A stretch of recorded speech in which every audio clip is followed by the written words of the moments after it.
Hear now, from the Heliconian muses let us begin to sing of the artist and, of course, of his muse. Remember, please, the original nature of mankind and what happened to it. For original human nature was not like the present one. These first humans were large and round with 4 arms and 4 legs, with one head with 2 faces, looking opposite ways of a large round neck. The sexes were not 2, but 3, male, female, and the union of the 2. Such was the might of these original humans that all-powerful Zeus wanted to smite them all for their potential insolence. But this would have put an end to the tributes in his name.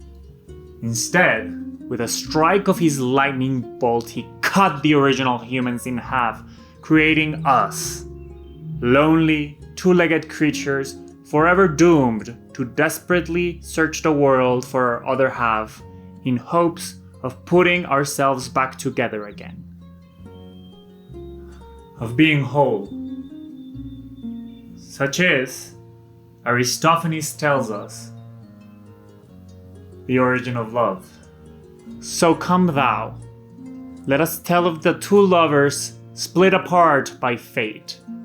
The artist whose music was so beautiful it would change the world around him, and his muse, his beloved wife, who one day died tragically, leaving him alone with his music. But that was not going to be it. The artist was determined to change their tragic fate. With the power of his music, he willed the earth to open up a path to death itself, so he could go get his muse back. Once there, he was even able to move the king of the underworld enough that he let him take his wife. But with one condition. He would have to walk alone back to the mortal world, without his music, and unable to look back to see if his beloved was indeed walking with him. O muses, you who have inspired mankind's greatest achievements know better than anybody that those of us who challenge the gods and the destiny they've set out for us will suffer for it. Because of this, shortly before he arrived at the surface, the artist, overcome with doubt, turned around, and his muse vanished forever right in front of him. To call the artist's loved one a muse, however, could be misleading. She wasn't a literal muse. Back then, a muse was someone very specific, one of 9 goddesses who presided over the arts and sciences. Daughters of Zeus, they were the origins of all things literature, poetry, theater, and music. Artists would invoke their names in hopes of accessing these forces, to be able to create art of their own. The ancient Greeks had an interesting relationship with art and everything that it entailed. If these calls to the muses are any indication, artistic inspiration was divine inspiration, and it was a very serious matter. The gods who more broadly oversaw the arts, Apollo and Dionysus, also presided over things such as prophecy, ecstasy, madness. It's all very primal, very extreme, very powerful. But let's get back to the artist and his muse, who wasn't really a muse. She wasn't. But the artist's mother was. As a child of Calliope, muse of epic poetry, he was born to be a gifted artist. But he was destined to be a lover. That is why his loved one was his muse after all. It was her who became the driving force behind his music, not his own mother. His name was Orpheus, and he and his beloved Eurydice continue to haunt us with echoes of these traditions. Not only is the tragedy of his loss said to have lived forever in his own music, but it continues to live on in countless pieces of art made since then. Pottery, sculpture, painting, literature, opera, theater, and film. Now, it is no secret that Greek mythology continues to influence our own storytelling tendencies thousands of years later. These myths have had millennia to trickle down into our narratives in ways that are often hard to keep track of. Is it that they somehow speak to some primal component of human existence? Or perhaps it's that they just become second nature to us? Do they still have new things to say? I think they do. And I want to take a look at what that could be, using my favorite myth. So hail, children of Zeus, grant lovely song, and let us celebrate the artist and his muse who continue to inspire us through 5 modern retellings of their myth. Let us explore everything they have to say about it, how they update it for our current times, and why, perhaps, we might have it all wrong. These things declare to me from the beginning, ye muses who dwell in the house of Olympus, and tell me what divine inspiration is, what keeps fueling the making of art, and why, after all these years, we keep coming back to Orpheus's art and Eurydice's death.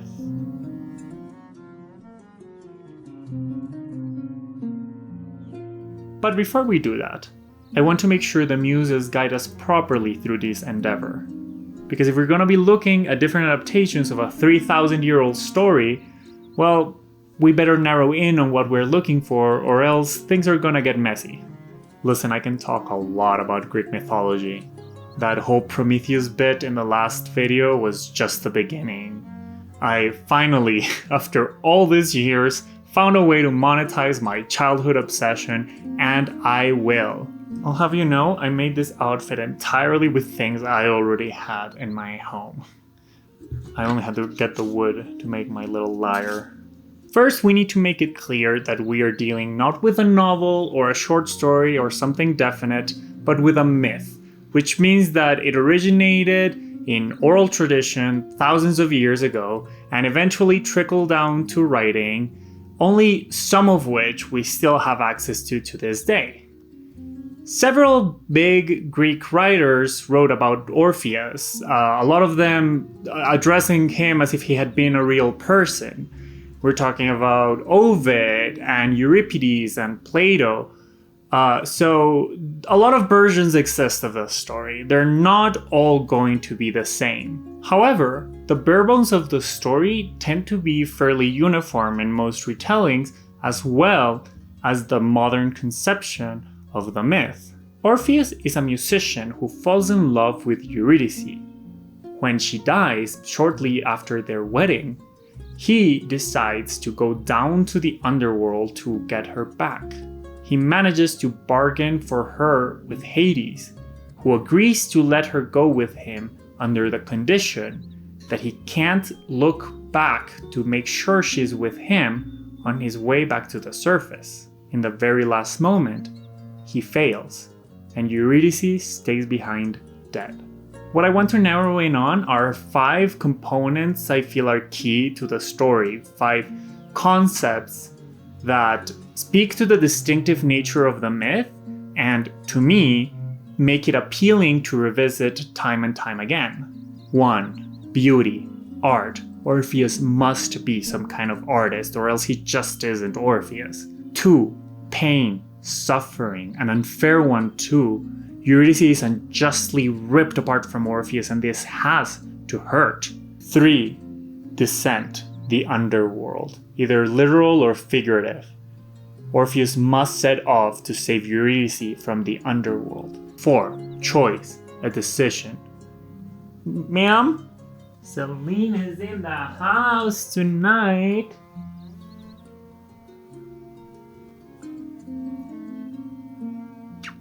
4. Choice, a decision. The notion of moira, of fate, is key in Greek mythology.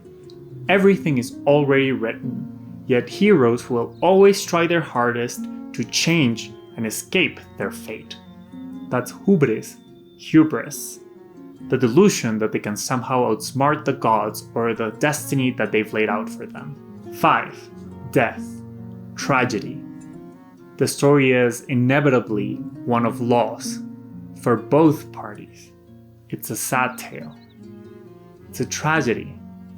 It's a sad song. But we sing it anyway. And thus begins the tale of Orpheus and Eurydice. It's an old song. It's a love song. It's a tale of a love from long ago. It's a sad song. But Hadestown sings it anyway. It was the world of God. And man! Hadestown, the stage musical by folk singer-songwriter Anais Mitchell, is going to be the only direct adaptation of the myth that we take a look at in this video. It is also perhaps the most explicit one about why the story even has endured this far. And in order to find its answer, it delves right into the passion between the two lovers. Anais Mitchell chose to give the story a magical realist turn with folk music in a Great Depression environment. Here, Orpheus is not so much a mythical hero, but a modern folk hero, the likes of Woody Guthrie, except he has yet to be radicalized against the unjust system in which he lives. The added layer of class commentary will inform the love story going forward. Romantic ideals of art and love weighed against practical necessities. Eurydice and Orpheus are struggling to survive in a dust bowl, young, broke, but in love. This depression, however, is not just economic. This is a myth, after all, so there is a cosmic component at play. The seasons are wrong. There is no longer any spring or fall, just harsh summers and even harsher winters.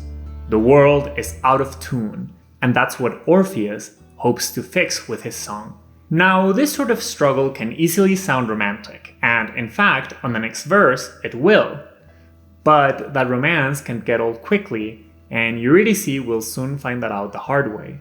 Looking high and looking low for the food and fire, but I know we need to find an eye, keeping one eye on the sky and try and trust that the song he's working on is gonna shelter us from the wind. In the capitalist hellscape imagined by the musical, art and love aren't compatible with the world as is. They aren't practical goods, even if they are often just as necessary to get by.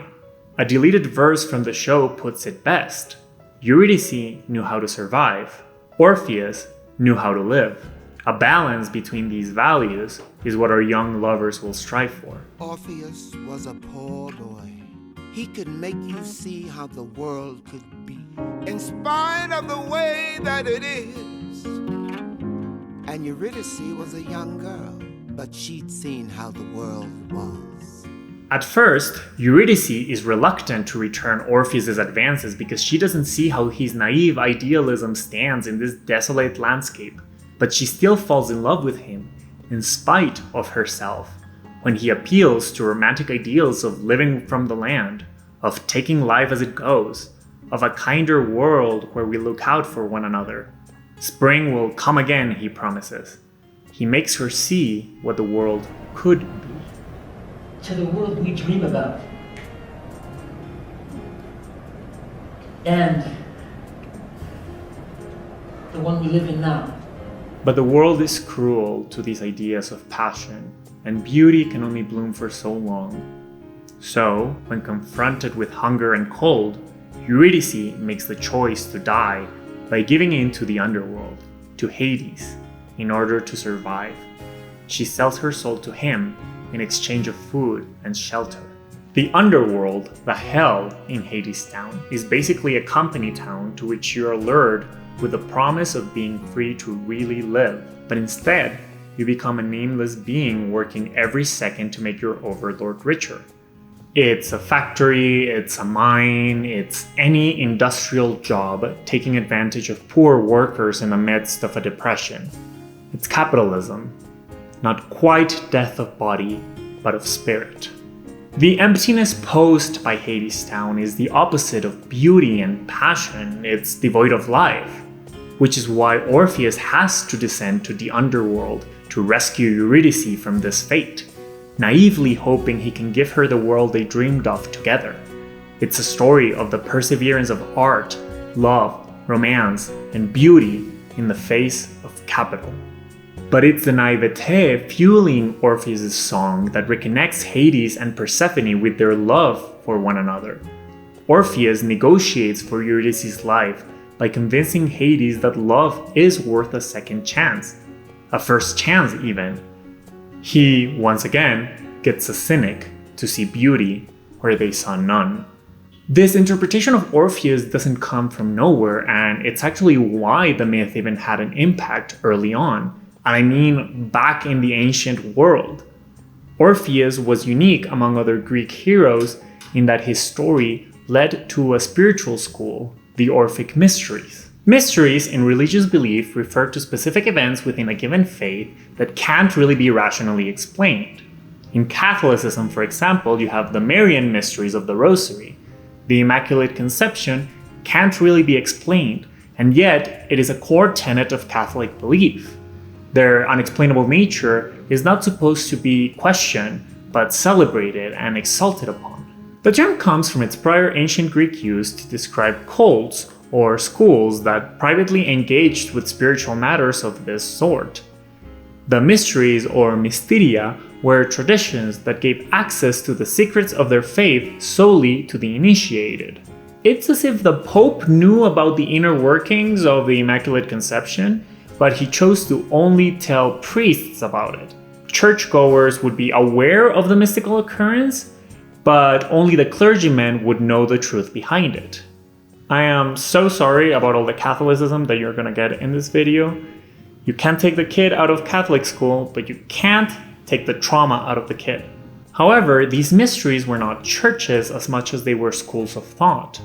The Orphic Mysteries were not the worship of Orpheus per se, nor a faith unto themselves.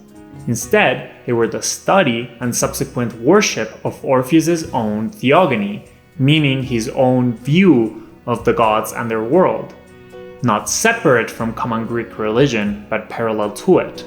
What does any of that have to do with Hadestown? Well, you see, as Romanian religious historian and philosopher Mircea Eliade says in his History of Religious Thought, I am not making my point any clearer here.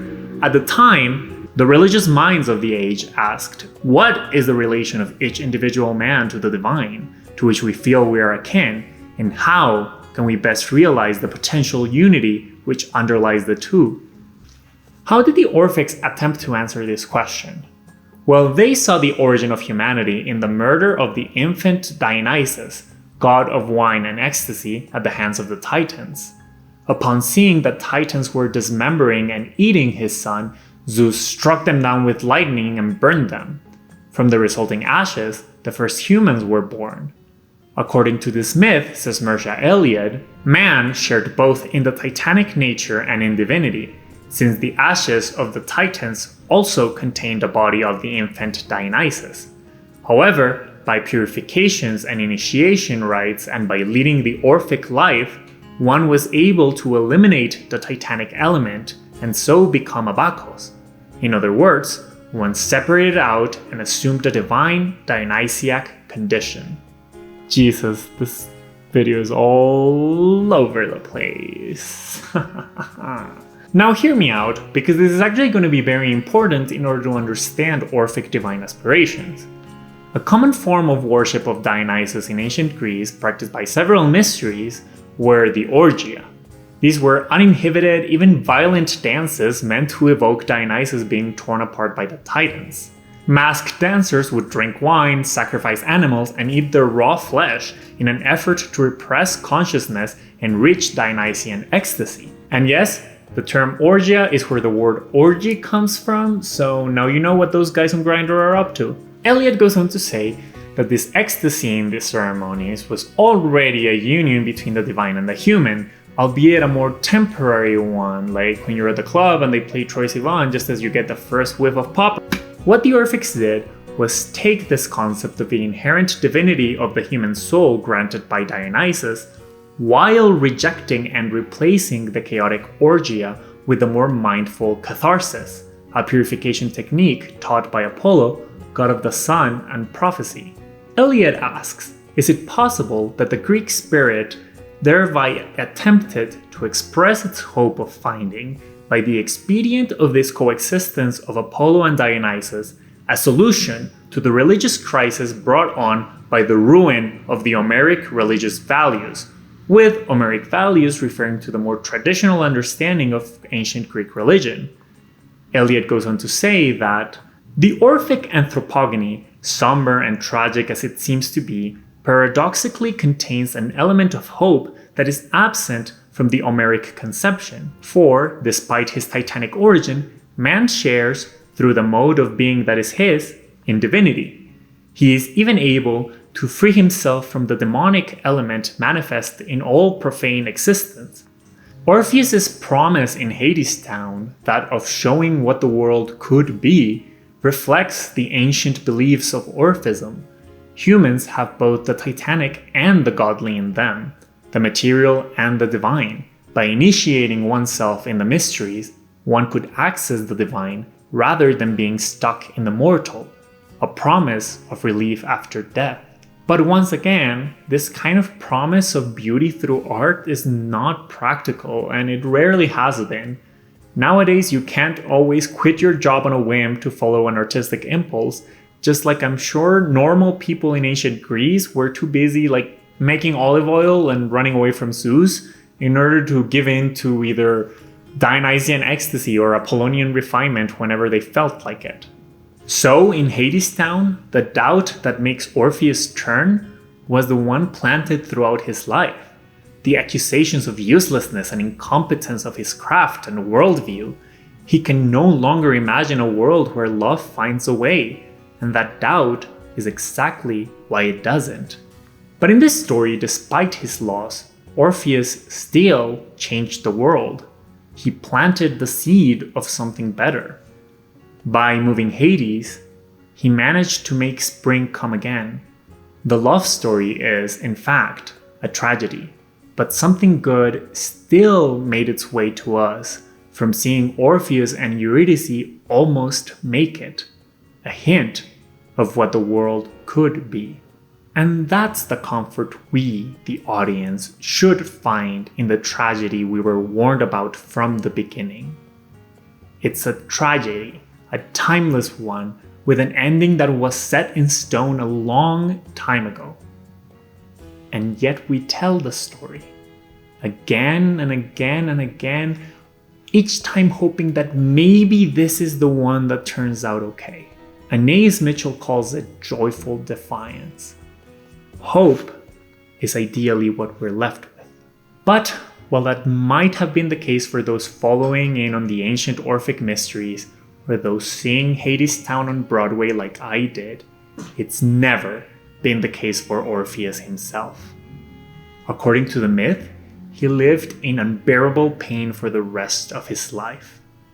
A pain so pervasive the Minyaids ripped him apart because of it. A suffering so intense that one might even long for death.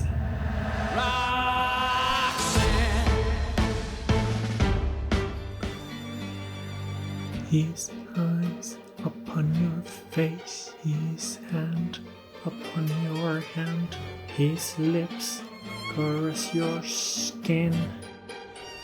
It's more than I can stand. Perhaps it is good for one to suffer. Can an artist do anything if he's happy? Would he ever want to do anything? What is art, after all, but a protest against the horrible inclemency of life? This, wrote Aldous Huxley in Antic Hay, a satirical novel about London's cultural elite. It certainly speaks to the close cultural association between art and suffering, which has led to archetypes that we're all too familiar with. The struggling artist, the starving artist, he who suffers and lays it all bare in hopes of somehow delivering his masterwork. Artists must suffer for the art. That's why they call it painting. This perception, long present in the general consciousness, continues to inform the social role of the artist to this day. In the Middle Ages, they romanticized lonesome ascetics who indulged in the arts and sciences. In the late 19th century, you painted through your mental breakdown in the French Riviera. Now you work for free as a production assistant at a multi-million-dollar movie production because, damn it, you went to film school to learn how to set up a C-stand, and by God you will. But before it became increasingly hard to romanticize how paying your dues apparently means getting yelled at by people who refuse to pay you a living wage, the Bohemians were relishing in their precariousness as they lived and died for their art. It was the 19th century. People were sick and poor and hungry and dying, but you better believe they were going to create. At least that's how Baz Luhrmann imagines the time period in Moulin Rouge, a movie musical that embodies the excessive spirit of the Bohemians, reveling in the mythos surrounding both their lifestyle and their iconic meeting place to tell a story about freedom, beauty, truth, and love.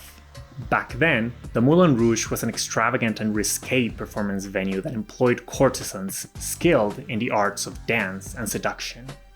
These famous dancers were the ones who originated the signature can-can, which you have definitely heard by merely existing within pop culture.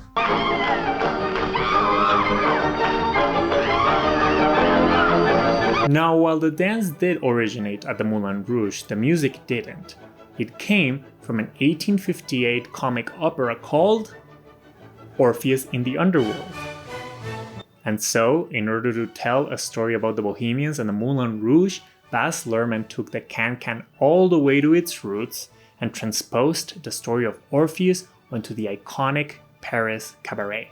Christian, or Orpheus, is a revolutionary writer ahead of his time, and he escapes his ostensibly petit bourgeois upbringing in favor of a romantic version of Bohemian poverty. He arrives at the artist's colony of Montmartre and immediately enters the art world of both the year 1900 and the year 2000, one of drugs and decadence and struggle. The whole movie embodies the Bohemian view of art by indulging in both its most intense highs and lows. Moulin Rouge purposefully calls attention to the fact that it's a movie, a work of art, inviting the audience to enter a dreamy trance. The viewer is directly addressed and guided into art as a space to let emotions run wild, feel desire, and embrace new ideas. All through Christian, our Orpheus. Do you believe in beauty? Yes. Freedom? Yes, of course. Truth? Yes. Love? Love. Love. Above all things, I believe in love. The movie's particular tone exacerbates the high ecstatic states of this approach to making art, urging us to fully let go along with the Bohemian ideal of beauty at all costs.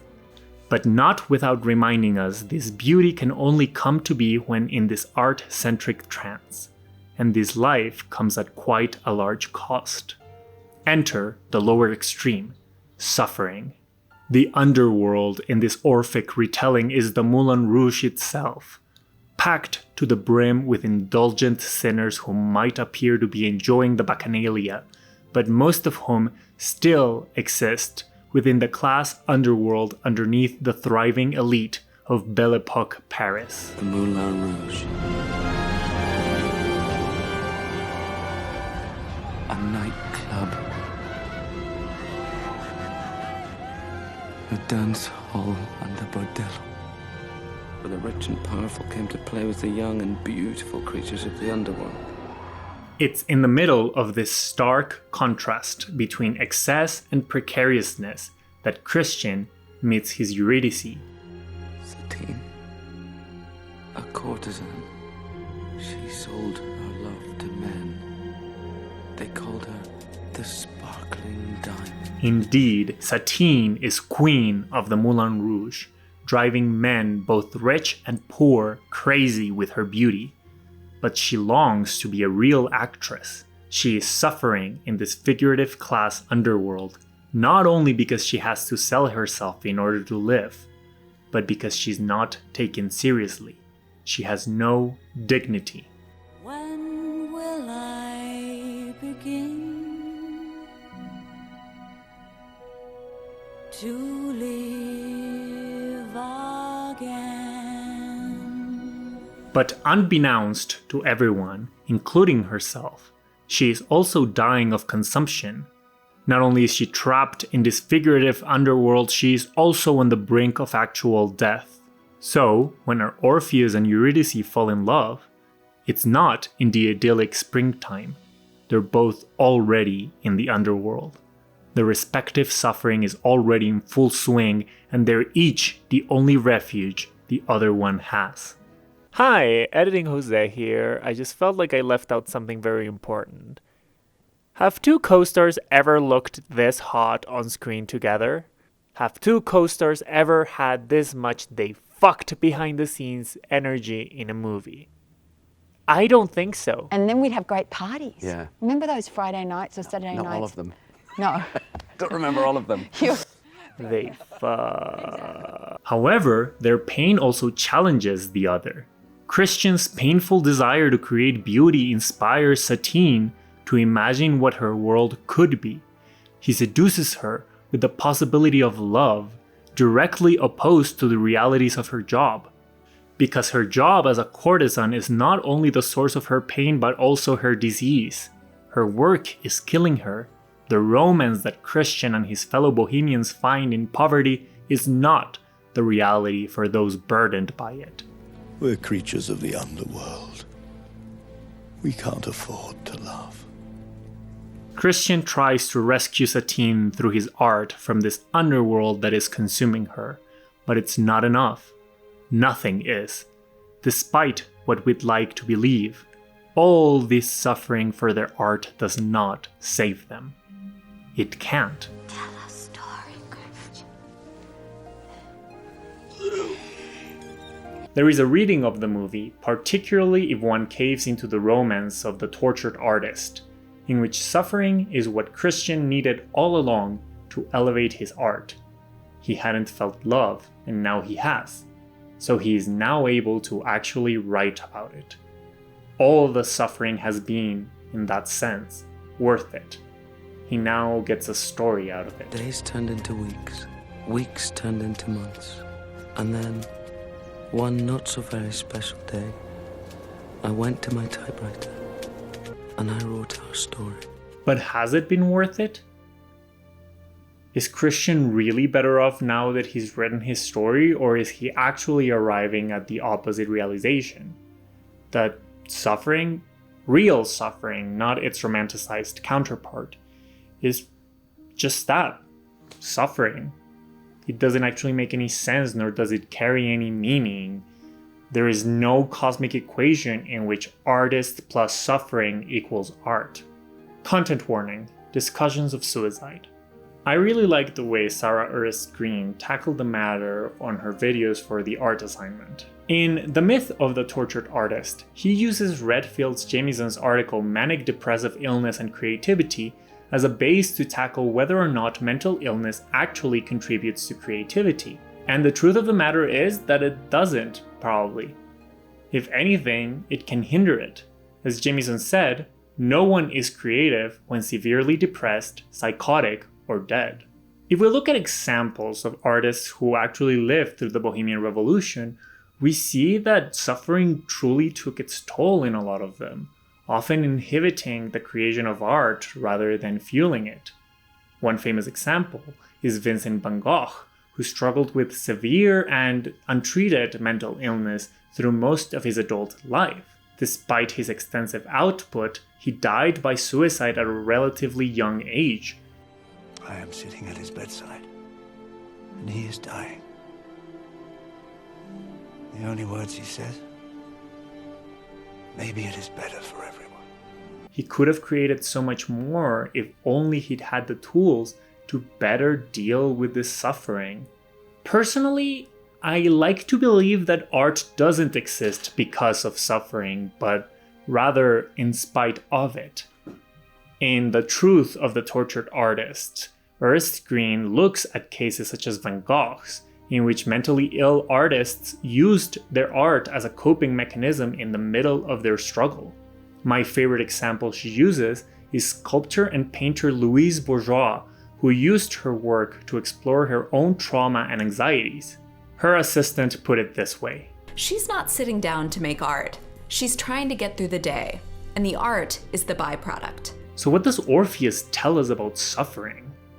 Why is this insurmountable pain he felt upon the death of Eurydice such a key component of the myth and its retellings? What role does this immensely contagious sorrow play?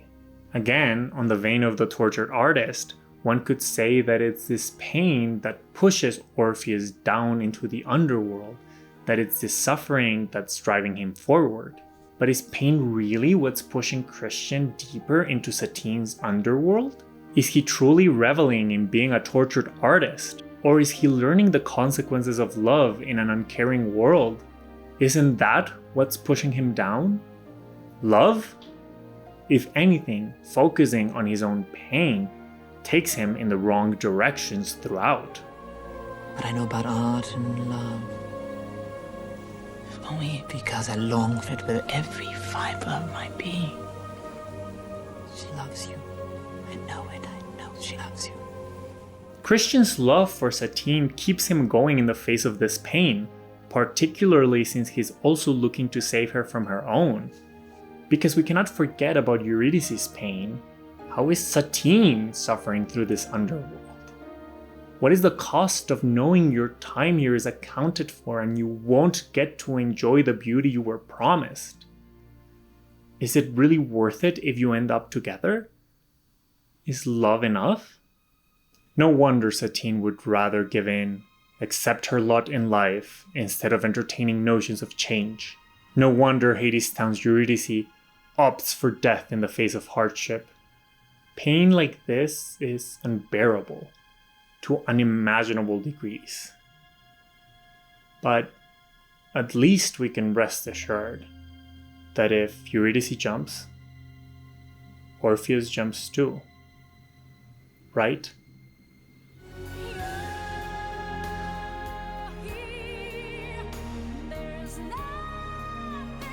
Katabasis, the ancient Greek word for descent, has come to describe any story in which a mortal journeys to the underworld.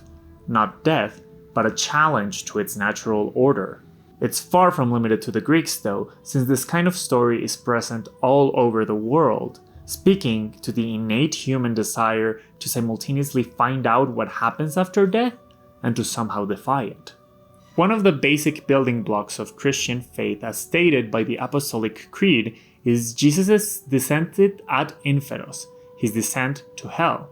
It was upon crucifixion, after all, that Jesus' katabasis brought forth salvation not just to the souls in hell, but to mortals forevermore.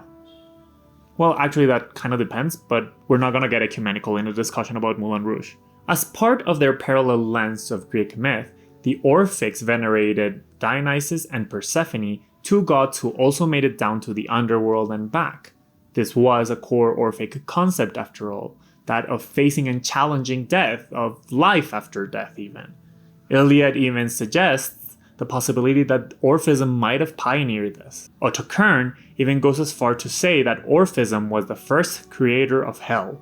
In fact, Orpheus' katabasis in search of Eurydice justified all kinds of descriptions of the infernal world. James Cameron's Titanic is the story of Rose DeWitt Bukater, a daughter of the New England elite whose father died, leaving her family in deep debt. Her mother is hence pressuring her into an arranged marriage with a rich industrialist. The three are traveling back to the United States aboard the RMS Titanic on her maiden voyage. It's here that Rose meets Jack Dawson, a poor bohemian artist who travels the world with just the clothes on his back. The two soon fall in love in the face of not just society's prejudice, but also the doomed ship sinking after it hits an iceberg. Last year, my boyfriend and I celebrated Valentine's Day by going to see Titanic's 25th anniversary re-release. Now, I've adored Titanic since I was like 9 years old, and I'm pretty sure that its literal movie magic is partially responsible for setting me on my career path. And yet, It wasn't until this date, which was my first time seeing it in theaters, that I realized something. Yea, though I walk through the valley of the shadow of death, I will want to fear walk no- a little faster through that valley there? Could Titanic be seen as a catabasis in the grand mythological and religious tradition? Oh, also, Orpheus. it's actually wild how much of an Orpheus figure Jack Dawson is from the start. I mean, I can't believe I never saw it before. We have a classic struggling artist who falls for a woman who inspires him, and he, in return, introduces her to a whole different world altogether, new possibilities for what her life could be. Enter our catabasis, our descent, which in a way can be fairly figurative. If there is something that Rose needs to be rescued from, it's her suffocating role as a daughter of the elite, the arranged engagement meant to keep her and her mother in high society. Rose is trapped in a patriarchal underworld from which there seems to be no escape. Come on, just give me your hand, I'll pull you back over. No! Stay where you are! I mean it! I'll let go! Jack first meets Rose when she's about to end her life. Oh no, my prep alarm.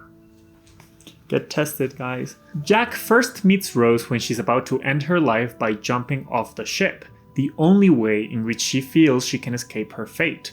But Jack manages to talk her down from suicide with the promise of joining her in the sea to get her back. A hint of the love that will soon change her life. You're distracting me! Go away! I can't. I'm involved now. You let go and I'm gonna have to jump in there after you. The rest of the story follows his attempt to rescue her from the death of spirit awaiting her if she follows through with her mother's plans. His descent is an ascent into the upper classes, and it's Jack's charisma and charm that get him through the challenges in this journey, just like Orpheus used his music to charm the world around him. And, to make the parallels even stronger, it's with his art that Jack manages to elevate Rose into life, into ecstasy, in the middle of her underworld. My heart was pounding the whole time. It was the most erotic moment of my life. I actually got warm, so I'm gonna take this off. I hope the costume still makes sense without the jacket. Now you know why I had to shave. I was playing too many twinks. Ignore the shaving cut in the 5 o'clock shadow. I'm really a twink, just like you. So yeah, Jack enters Rose's underworld, which in a way is the whole ship itself, and looks to rescue her from certain death. And then he does. She lives. Our Eurydice lives. Is this somehow an Orpheus and Eurydice story in which the artist got to indeed rescue his beloved, but not himself? Did Orpheus descend down to the underworld only to stay behind in order to let Eurydice live? But now you know there was a man named Jack Dawson, and that he saved me in every way that a person can be saved. That's weird, right?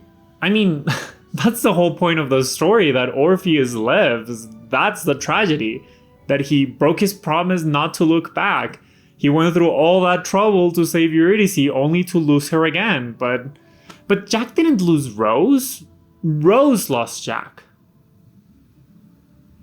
Rose lost Jack. When exactly did Rose lose Jack? The exact moment in which she lost him could have easily been when Women and Children First and her status got her a seat on an all-too-coveted lifeboat. But no, it wasn't it, because fate would not take her loved one away from her this soon. Why did you do that? Why? You jump high, jump right. She does this twice, actually. Rose rejects salvation on the lifeboats twice, instead choosing to descend to the depths of the lower classes for Jack. It's both a very figurative and a very literal iteration of a classic catabasis. Our hero faces a series of challenges meant to test her strength and devotion on her way to the underworld, coming face to face with death at every turn. Rose even sings during those last hopeless moments, trying to keep Jack with her, to desperately make sure he stays with her for just a little bit longer. But you could say that by this point, our Orpheus has made her choice, her crucial mistake. She took the spot on the door that ended up saving her own life and damning his. She let go, having promised that she wouldn't. But none of these are the actual moment in which Rose lost Jack, at least not to us, the audience.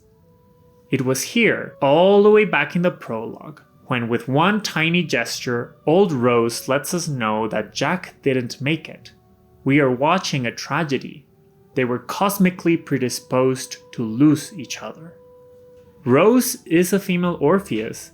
Her muse, Jack, made her feel alive for the first time ever, albeit briefly. Where to, miss? To the stars. Their love allowed Rose a tiny taste of real life before he was condemned by fate. She tried everything in her power to rescue him, but she couldn't. And just like with Orpheus and Eurydice, Jack now only lives through Rose's words. I don't even have a picture of him. He exists now only in my memory. What's so many sirens for? The police don't do anything. But maybe he doesn't just live on that way. I mean, wasn't this what Jack had wanted all along? Sure, he would have wanted to be with her and to make it out alive with Rose, but all the while, what he wished for was for her to be free. You jump, I jump, remember? I can't turn away without knowing you'll be all right. Sooner or later, that fire that I love about you, Rose, that fire is gonna burn out. And Rose was finally able to be free thanks to Jack saving her. She traveled, rode horses, flew airplanes, she had a family, she became an artist. She saw the world and made it her own. You see, no matter how many stories of catabases we tell, be it about Orpheus or Jesus Christ or Rose the Wheat Bucator, we will never actually know for sure what's waiting for us after death. Nor will these stories be of any help to those facing death. These stories, like funerals, are for the living. Jesus saved not just the souls in hell, but those up in the mortal world as well. My video about Oppenheimer was like my biggest so far, probably because it had some form of relevance, and now I'm following that up by talking about Jesus and Titanic. I'm sure this will get a lot of clicks. Perhaps what Titanic shows us is that the point of the Orpheus and Eurydice story is not necessarily the tragedy of a lover having to stay behind in the underworld, but rather the triumph of the dead living on through the living. Perhaps Rose, as Orpheus, let go of Jack at the last moment, dooming him forever. But that's not what happened. Jack chose to save her instead. From the moment they met, here, he, as Eurydice, has a claim to his own story. Eurydice is not merely a means for heartbreak, but a source of life unto herself. Can I take your name, please, love? Dawson. Rose Dawson. Perhaps it was Eurydice who called to him, who said, "Turn around."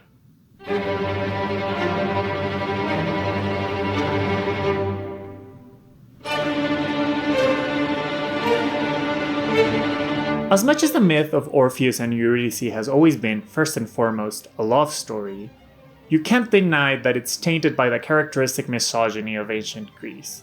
Perhaps not as much as other myths, but it's there. Eurydice is basically a prop that needs to be saved. We don't really know who she is. That is why she's always such a blank canvas in adaptations. She is seductive but mournful Satine, dreamily adventurous Jack Dawson, and the scrappy survivor of Hadestown's Eurydice. Orpheus is always an artist. Eurydice can be anyone. But I dare to say that the problem of Eurydice as archetype is not her lack of personality or even her lack of agency. I think it's the lack of desire, and how her desire to be rescued is never actually explored by the original myth. if it's even there at all. And although plenty of retellings, including the ones we've looked at in this video, have expanded upon Eurydice as a character, it was Céline Sciamma's Portrait of a Lady on Fire that finally gave the story a purely female perspective and reclaimed Eurydice's desire. What do the Orphic mysteries look like, devoid of the masculine context in which they existed? I'm not gonna show bosom. She's not showing bosom in this scene. This is not the sex scene.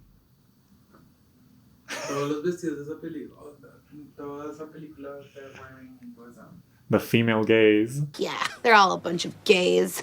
Our Orpheus is Marianne, a portrait painter hired to paint Héloïse, a noble young woman whose mother wants to marry her off to a man she's never met. In protest, Héloïse refuses to let anyone paint her, making it impossible for her proposed fiancé to see what she looks like and, therefore, agree to the union. That's where Marianne comes in.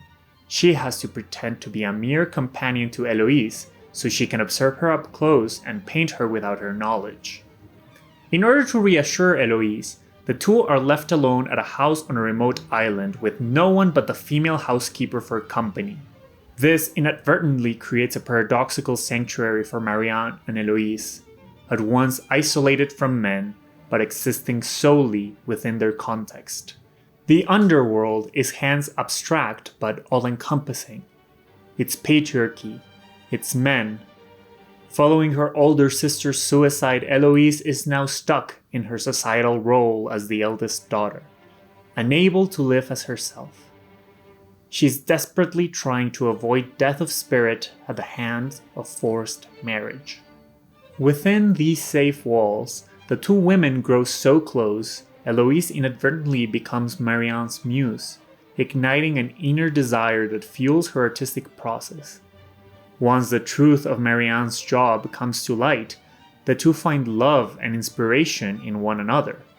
In art and in love, Héloïse and Marianne create a haven for themselves away from everything. This is what their world could be.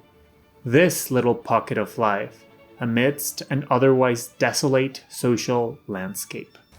Il n'était pas loin d'atteindre la surface de la terre, il touchait au bord lorsque, craignant qu'Eurydice ne lui échappe et impatient de la voir, son amoureux époux tourne les yeux. Mais non, il ne peut pas la regarder parce qu'il a peur de la perdre. Ça ne tient pas à ses raisons. Ce sont précisément les consignes qu'on lui a données. Il est fou d'amour. Il ne résiste pas. Céline Sciamma uses a key moment from the Orpheus myth to guide the story. The look, the choice. Orpheus chose to look back at Eurydice, a gesture guided by doubt, yes, but also love. And this is what ended up cursing her. The gaze between the two women is therefore key. So much of the story is told solely through looks between them. As Ella Bittencourt wrote for Criterion, for a long, exquisite stretch, Marianne and Héloïse do almost nothing but look at each other, the artist observing the subject beginning to return her gaze, their relationship unhurriedly developing and deepening and taking on erotic tension. A look can be as enthralling as it is risky, dangerous even. A distasteful expression at a misunderstood comment can hurt more than physical pain ever could. But the idea of one more look and the bliss that accompanies it is just too tempting. Regardez. Si vous me regardez, qui je regarde moi? So there it is. Why look? Why did Orpheus look? Why did he choose to look back, knowing fully well what would happen if he did? Well, you know who else looked back when they shouldn't have? Let me tell you the story about a little someone by the name of Lot's wife. In the book of Genesis, Lot is Abraham's nephew who settled in the city of Sodom. When God decided to destroy Sodom because, I guess people were being gay there or something, he gave a warning to Lot's family since they were the only righteous people who lived there. He gave them a chance to escape, but with the only caveat that as they fled, they could not look back at the city or else there would be consequences. While they were running away, Lot's wife decided to look back at the ongoing destruction, and for that, she was punished by God and turned into a pillar of salt. Mind you, a few days later, Lot's own daughters roofied and raped their own father in order to get pregnant by him, and yet it was Lot's wife who got turned into salt. Let a girl have her cheat day, damn! So stupid. What do you even do? How do you put up with me and my jokes? The parallels with Orpheus in this Abrahamic moment are inevitable. If you ignore a god's warning and turn around, you face damnation. Lot's wife even became a cautionary tale about this. Jesus said to remember Lot's wife. Whoever tries to keep their life will lose it, and whoever loses their life will preserve it. Whoever tries to keep their life will lose it? Interesting, right? Isn't that what happened to Orpheus? He tried to hold on to his beloved's life, but he lost her nonetheless. But also, whoever loses their life will preserve it. Ce n'est pas plus fort que lui et les raisons ne sont pas sérieuses. Peut-être que s'il se retourne, c'est qu'il fait un choix. Quel choix? Il choisit le souvenir d'Eurydice. C'est pour ça qu'il se retourne. Il ne fait pas le choix de l'amoureux, il fait le choix du poète. Elle lui adresse un adieu suprême, qui déjà ne peut qu'à peine parvenir jusqu'à ses oreilles, et elle retombe à l'abîme d'où elle sortait.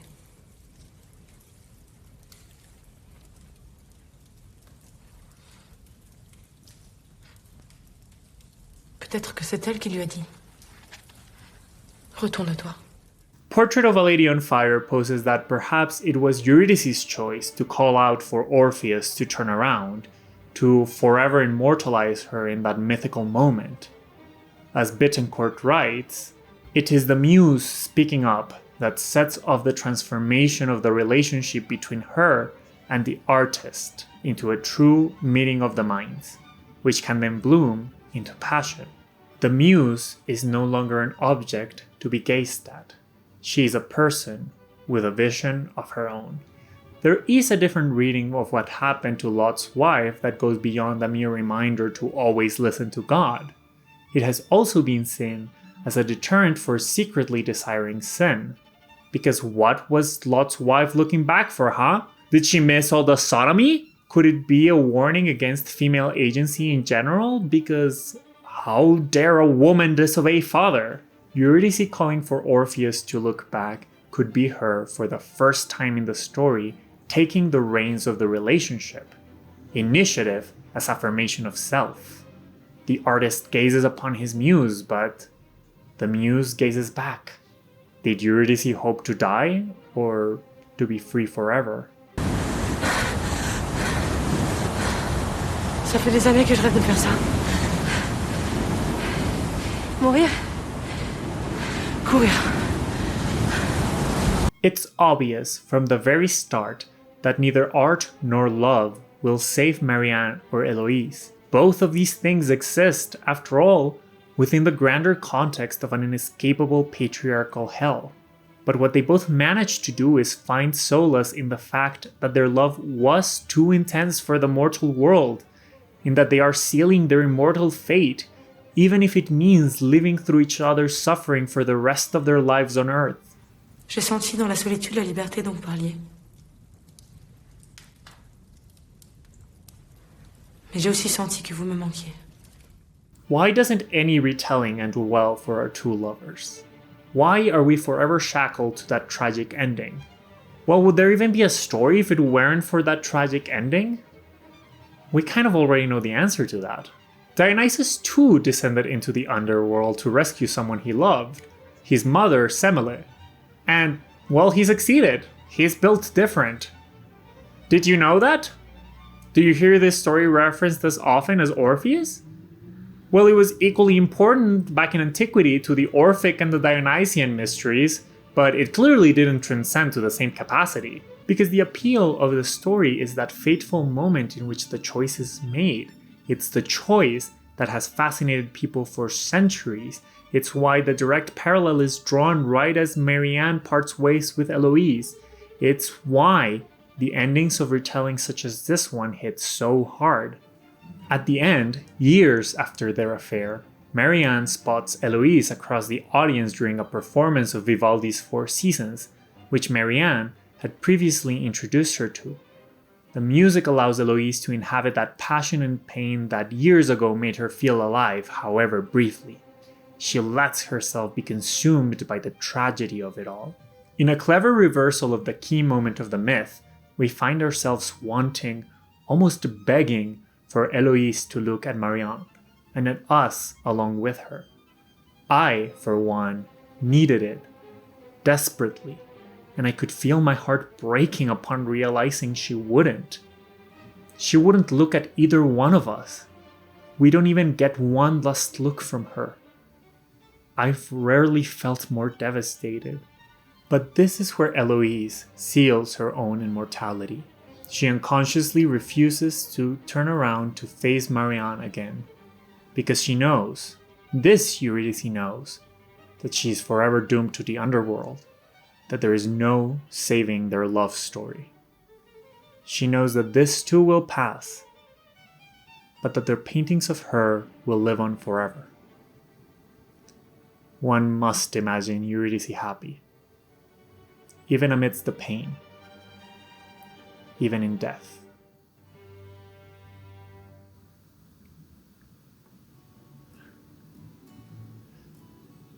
That's the pain that cuts a straight line down through the heart. We call it love. Such was the might of these original humans that Zeus, with a strike of his lightning bolt, cut them all in half, creating us, lonely two-legged creatures, doomed to forever search the world for our other half, in hopes of putting ourselves back together again, of being whole. Such is, Aristophanes tells us, the origin of love. But what happens if we fail to put ourselves back together? What pieces are we even left with? What happens to Eurydice once her love and her life are no more? In Stephen Trask and John Cameron Mitchell's musical Hedwig and the Angry Inch and its movie adaptation, young Hansel was a queer East German teenager who was lured out of the communist underworld of East Berlin with the promise of the capitalist underworld of the United States by a gay American GI who falls in love with him. But to smuggle the young twink out, the GI forces him to transition into a woman so he can marry him and get him a visa out. This is how Hedwig is born. Once in the United States, the GI soon abandons Hedwig for a young boy, leaving her alone and broke in a strange country, saddled with a botched gender reassignment surgery she was forced into. It's a sexual, national, and existential limbo, but she manages to rise from this by way of her music. It's then that she meets Tommy Speck, the lonely Christian teenager whose baby brother Hedwig babysits. The two connect through music, writing songs and eventually falling for each other. But Tommy aggressively rejects her upon finding out Hedwig is trans. He even steals her songs and those which they collaborated on. Armed with this music, he becomes a rock star under the name that Hedwig gave him. Tommy knows this.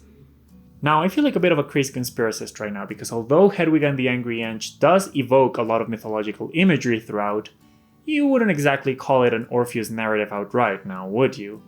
If anything, it's more of a queer take on the Aristophanes origin of love speech from Plato's Symposium.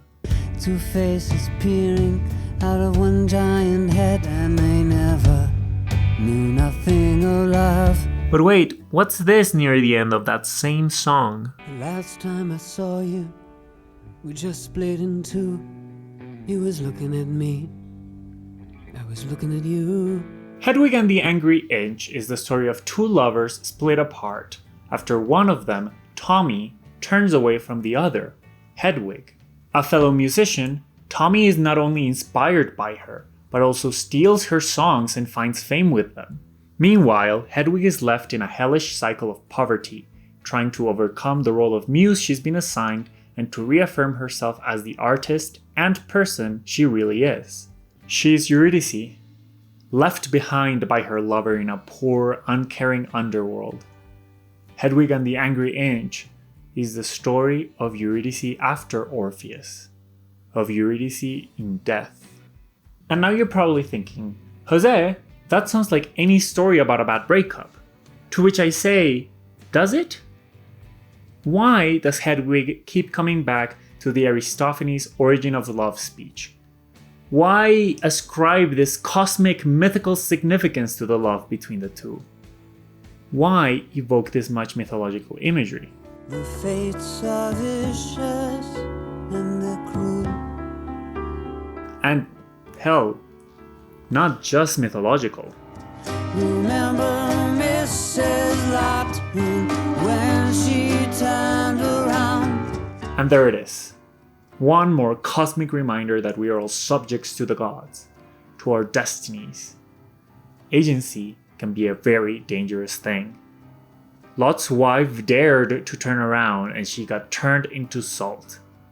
Orpheus looked back and he lost his loved one forever. In Hedwig's song, this could easily just be a reminder to herself that you shouldn't look back at the place you're fleeing from, figuratively or literally. She sings about how she's trying to leave her life behind. But why Lot's wife? This is actually the first song I've ever written. And it's written for a guy to sing. It's meant to be a man's reminder to himself to not turn around. Hedwig's way of urging his Orpheus to not abandon his loved one, what has, time and time again, happened to her. So, what do you do when your loved one does turn around? And if you've got no other choice, you know you can follow my voice through the dark turns and noises of this wicked little town. In this hellish place that Hedwig is trapped in, the only plea is to follow the music out. But she can't. She can't leave. She is, at the end of the day, a corpse.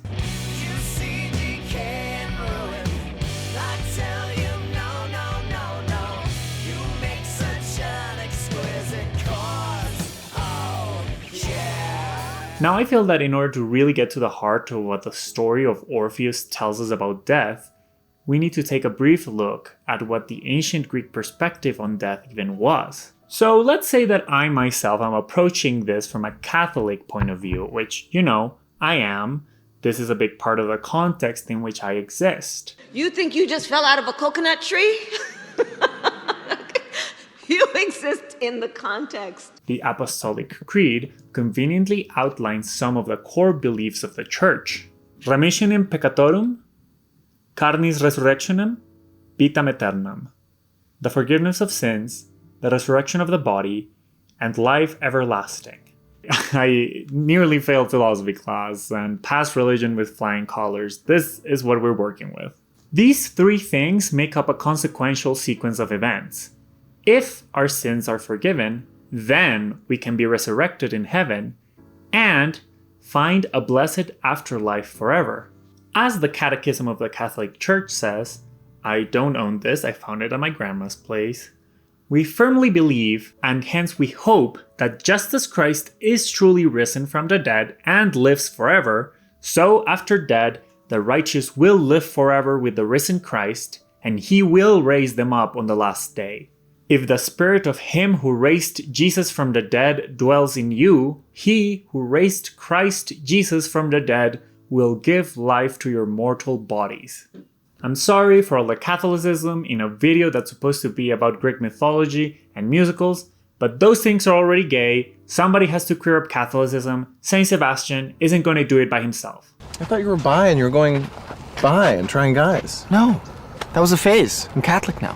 What? In short, Christians should aim to live in the service of the Spirit of God in their day-to-day lives, in spite of our mortal suffering, so as to hope a blessed afterlife. Mircea Eliade says Judged from the Judeo-Christian point of view, Greek religion seems to take form under the sign of pessimism. Human existence is, by definition, ephemeral and burdened with cares. Yet death resolves nothing, since it does not bring total and final extinction. For Homer's contemporaries, death was a diminished and humiliating post-existence in the underground darkness of Hades, peopled by pallid shadows without strength and without memory. Eliade poses that this pessimistic conception was born from the awareness of human fragility. After all, unlike Abrahamic faiths, the Greeks did not consider man a creature of divinity, so prayer as a vehicle to access that divinity was never really an option. Their destiny, their Moira, was already written: inevitable death. But if human existence is all we have, miserable as it may be, well, we might as well make the most of it. Eliade concludes that their tragic vision of life did not inhibit the Greeks, but rather paradoxically encouraged them. In other words, man rediscovered and brought to the full the religious sense of the joy of life, the sacramental value of erotic experience and of the beauty of the human body, the religious function of every organized collective occasion for rejoicing. One of these collective experiences is what we Colombians call the chiva, which is a party bus that is annoying the hell out of me because it keeps ruining my takes as it drives past my window. But it is above all the religious valorization of the present that requires emphasizing. The simple fact of existing, of living in time, can comprise a religious dimension. The Greeks learned that the surest way to escape from time is to exploit the wealth, at first sight impossible to suspect, of the lived instant. In short, the sacralization of human finitude and of the banality of an ordinary existence. Can you imagine if I had pulled like a James Somerton and read all those Mircea Eliade paragraphs without telling you I was quoting something? You'd all be like, damn, he's even more dramatic than usual. We go back full circle to the Orphic promise. Living in the moment is fun and all, but what if most of the moment sucks? What if you can't help but feel like the moment should be better? What if the promise of an empty and lethargic afterlife does not get you through your shitty day? And so the Orphics spoke of divinity beyond death, of something beyond the mere orgia of letting go of inhibitions and indulging in a more natural state. What Hedwig needs is not chaos. It's not debauchery. It's not appreciation. It's catharsis. It's belief in improvement. It's hope. In the climax of the show and the movie, Hedwig finally chooses to assume the role of Tommy herself. She assumes the role and the responsibility of her lover, stepping into the empty space left by her missing other half. She sheds the restraints of the genders she was forced into, both at birth and upon transitioning, so that she can transcend both. Hedwig is no longer missing a piece. She's whole at last. Catharsis. This is where it ends if you've only seen the show, but if you've seen the movie, you know this isn't it. It adds a brief epilogue to the triumph of the finale, a devastatingly simple moment in which Hedwig, naked and alone, walks away from us in a dark alley. After the catharsis of the final number, of the fusion of Hedwig and the creation of the one whole, we end up with uncertainty. A now complete androgynous silhouette, alone again in some new wicked little town. It's not victorious, but it's not quite sad or tragic either. It's much more melancholic than that. Because catharsis took place. Hedwig is still whole. Our Orpheus and Eurydice have merged, becoming one. The ending is hopeful, in spite of the reality of the situation, in spite of the overwhelming odds against them. Maybe there can really be life for our lovers after death.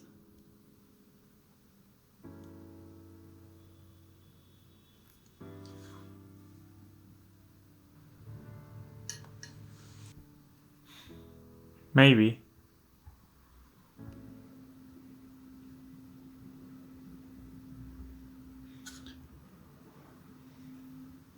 Hear now, hear now. From the Heliconian muses let us begin to sing of the birthplace of the earth. Remember, please, how all-powerful Zeus let two eagles loose from the two edges of the world, sending them both flying in different directions. Their paths eventually crossed, and Zeus threw a stone to mark the spot in which they met, the center of the world. This place would come to be named after the ancient Greek word for womb, Delphus. But Delphi wasn't just the womb of the world, it was also its omphalos, meaning the navel of the universe. And it was sometimes even called a stomion, which could have referred to either the mouth or the vagina.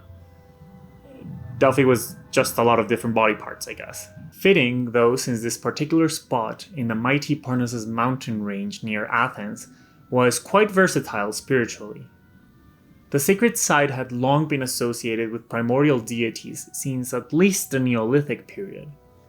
By the time ancient Greece came around, Apollo had taken over and installed the famous Oracle of Delphi, which powerful politicians, merchants, and heroes from all over the world came to visit in hopes of getting just a little bit of insight into their future. The Parnassus was also where the 9 muses lived. This meant, along with its association with Apollo, that plenty of artistic festivals in their honor took place there. The games celebrating the Pythia, the Oracle, involved a series of music and poetry contests. People came here to seek not just prophecy, but artistic inspiration from the gods who presided over the arts. Why were prophecy and art so closely tied together? Is it that they were both ways to look for answers? Similarly to the great forces of nature, art had to be of divine origin. The creation of art alone was worth everything. Prayers, pilgrimage, sacrifices. The obsession with creating a great masterwork that changes the world has always been there. Orpheus used music to will the earth to open up a path to death. Hadestown Orpheus is working on a song to fix a broken world. Oh, and we can't forget Dionysus, who would take over Delphi for Apollo during the winter months. Remember when I said that the gods who oversaw the arts also ruled over madness? Well, that's where this comes in. And it goes even deeper than that. Socrates says in Plato's Phaedras that divine madness was subdivided into 4 kinds: prophetic, initiatory, poetic, erotic, having 4 gods presiding over them. The first was the inspiration of Apollo, the second, that of Dionysus, the third, that of the Muses, the fourth, that of Aphrodite and Eros. 4 sides to madness: prophecy, religion, art, and love. I know this looks like just about any book, but trust me, it's a library rebound copy of Plato's dialogues. I am not faking this, I promise. I read this. The Parnassus was a perfect meeting place for these 4 tenets of madness. It was where the Muses lived. It was a sacred site to Dionysus. It was where Apollo slayed the Python and set up the oracle. It was even where Orpheus first received his lyre. It was here that he first embraced his destiny to become a great artist and a mythical lover. I think that madness connection with prophecy and religion makes the point of art all the more clear. Art, too, allows you to transcend time. It means prowess and power and immortality. And aren't all the pieces that we looked at in this video somehow testaments to the prowess of making art? Anais Mitchell worked on Hadestown through 13 years, 3 countries, and dozens of productions before its definite version made it to Broadway. Baz Luhrmann drew from mythology, opera, Bollywood, early Technicolor, literature, and MTV to somehow create a huge hit of a movie unlike anything else. James Cameron led an 800-member crew to make Titanic in what he described as a war between business and aesthetics. Celine Sciamma's commitment to the female gaze led to a whole new way of showing intimacy on film, a movie so fascinating that it immediately cemented itself as part of the canon. John Cameron Mitchell and Stephen Trask developed Hedwig and the Angry Inch through countless small band gigs for over 4 years before the production that became a phenomenon. These are all huge artistic endeavors, and they are in part about telling the stories themselves. That is how their stories survive and how they survive the story. They strengthen our connection with art and therefore the craft of Orpheus. Oh, and with love. Love too. A few months ago, I got to leave the Americas for the first time, and guys, I don't know if you've heard, but there are so many trains. One of my best friends from college invited me to her wedding in India. Wild, right? I mean, I had to go, how could I not? She's actually my friend who invited me to the Cheesecake Factory. On that anecdote from my first video essay, in October of 2019, my friend decided her birthday dinner would be at the Cheesecake Factory. So for a whole year, I saved up, not just to make it to India, but to stop in Europe on the way there. And not just anywhere in Europe. Vatican City. Just kidding, no more Catholicism, I promise. So when I saw that stopping at Athens on the way to India was an option, I immediately jumped at the opportunity to finally fulfill my lifelong dream to see where this obsession of mine was born. This was also the first international trip that my boyfriend and I made together. One of the first things that struck me about my boyfriend were the tattoos on his collarbones. 2 of the Delphic maxims in ancient Greek. In January, we fulfilled both our destinies and went on a pilgrimage to the Parnassus together. Of course, I was naively hoping that I too would receive the artistic inspiration that countless ancient artists sought at this sacred site. It was one of the most beautiful places I've ever been to. To walk among the ancient ruins of the Oracle of Delphi feels like a religious experience. The sacred air coming in from the mountains, the sea of olive trees reaching down all the way to the Ionian. Indescribable, to be honest. Was I going to receive my figurative lyre just as Orpheus was given his? Would I too be able to create world-changing, life-affirming art after visiting the home of the Muses? I asked myself these questions as I wandered around the Temple of Apollo at Delphi, until suddenly it hit me. What art exactly did Orpheus create? While there are some remaining verses that are attributed to Orpheus, we mostly just have fragments as quoted by classical writers. These are lines that are said to have been written by Orpheus and that were discussed by Orphics and great thinkers at the time. But that's not at all what we now know him for. That is, in part, because, well, Orpheus wasn't real. Myth busted, I guess. And if he was probably like a shaman at some pre-Hellenic times, maybe in Turkey. And he eventually was mythologized into the story, but this actual guy never went to the underworld and back. We can't access art made by a person who didn't exist. And that's why the art is not the point of the story. It never has been. This is why I couldn't stop thinking about Orpheus and his reincarnations after the trip. It's not art, nor paintings, nor songs, nor drawings that connect us with our new Orpheuses either. They are artists, sure, but their stories aren't about the making of art. They're about what fuels its creation, about why we even make art in the first place. As our different stories show, art is not a moment, it's a process. One that must be moved by passion, or else it wouldn't have anything to say or anyone to resonate with. That's why what lives on is the love story, the passion, the tragedy. And Portrait of a Lady on Fire poses that it was this way on purpose. Had Orpheus not turned around, his and Eurydice's love would have stayed between them. In making the choice to look back or to call out for him, they were both making sure their love would survive them. Neither is a passive muse. They're both active, they're artists, they're creators of their own story. I did actually find artistic inspiration of the Parnassus.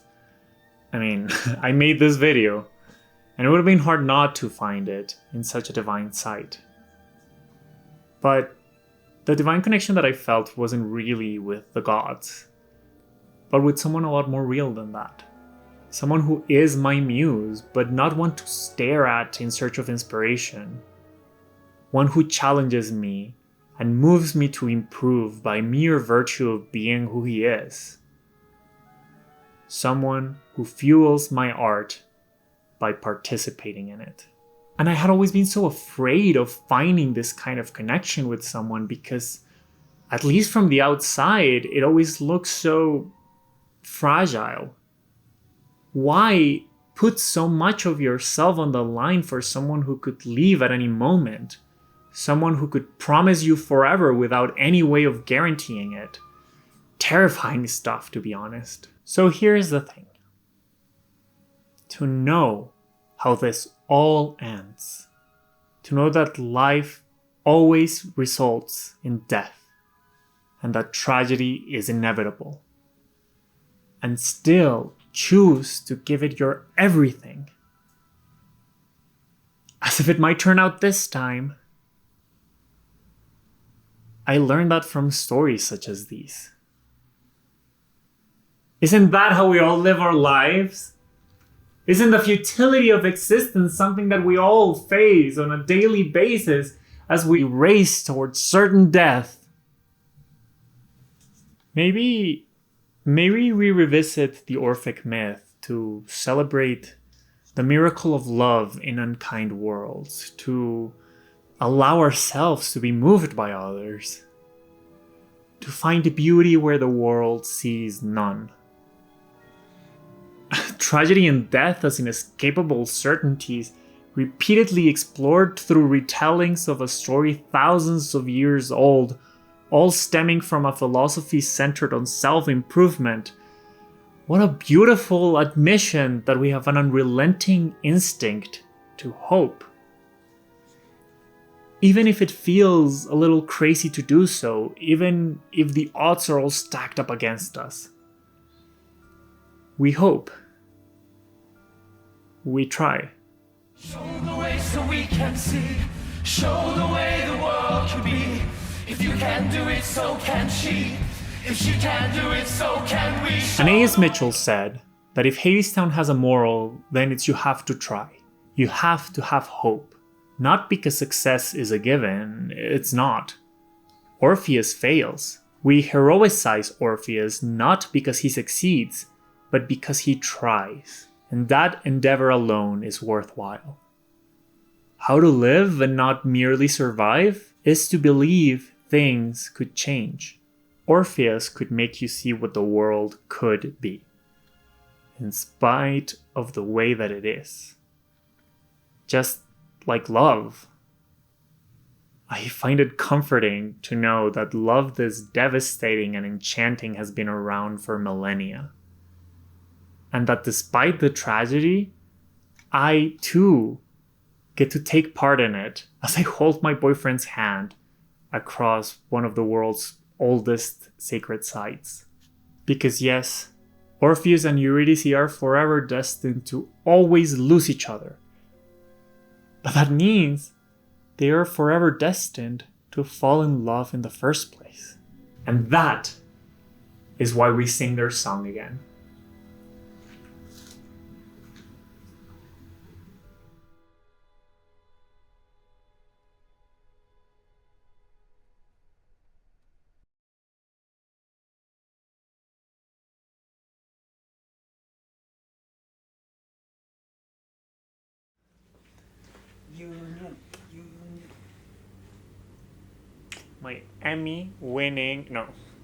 My Emmy nominated Peabody winning PA.